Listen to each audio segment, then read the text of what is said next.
Well, hello there, vapors. Abby here. It's Tuesday, and so we're going to talk about breathing and steeping your eJuice.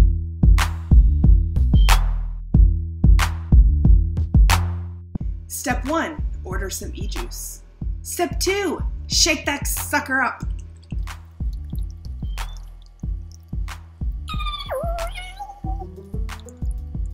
You'll start to see some bubbles forming in your eJuice. This is a good, very good sign. That means you're putting air into the eJuice. Step 3, taste your eJuice.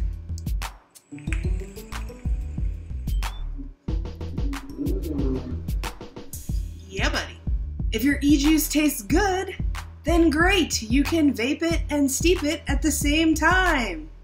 If it tastes a little alcohol-y or chemical-y or perfumey or lip glossy or anything that you may not like, then go ahead and let it breathe.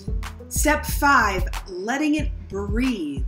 This is when you take the cap completely off, set your cap to the side in a safe place, and leave it in a dark, enclosed area for 12 to 24 hours. Step 6, once your eJuice is done breathing for that amount of time, put the cap back on and shake the shit out of it again.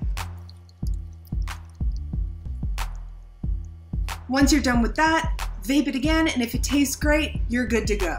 If not, put the cap back on, put it back in that dark space, and let it steep for another day. Steeping is basically just letting your eJuice age. You're putting it in a cool, dark spot. You're letting all the flavors kind of meld and mix together. After another 24 hours of steeping in a dark place, take it back out, vape it again, try it, and see if you like it. If you don't, then keep repeating this process. You can let it steep for longer periods of time at one time and then try it. Some eJuices are not going to benefit from a long time of steeping. Some eJuices are just not going to taste any better. But some eJuices will change. The flavor profile will change over time.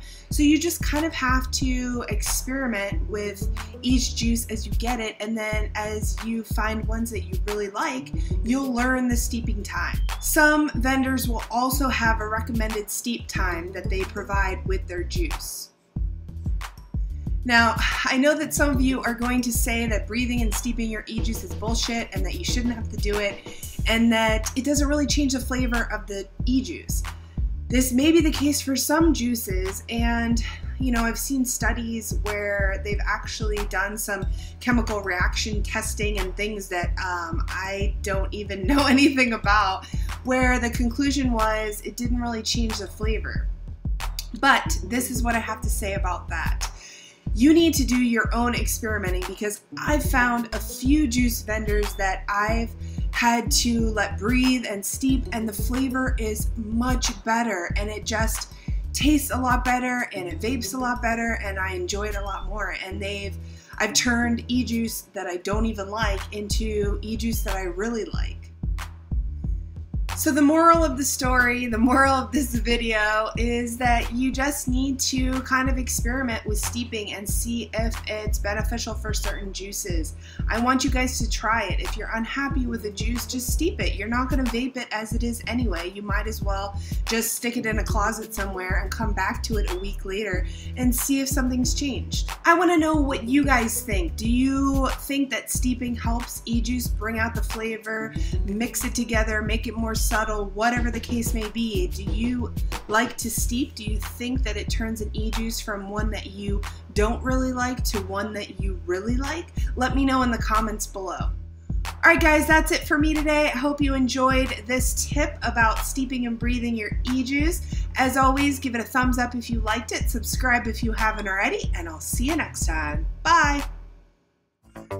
Psst, psst. Hey, you, yeah, you right there. Why don't you subscribe to my videos? Check out some other ones and, get to know me a little bit. You can already tell this coil is going to be the troublemaker of the group.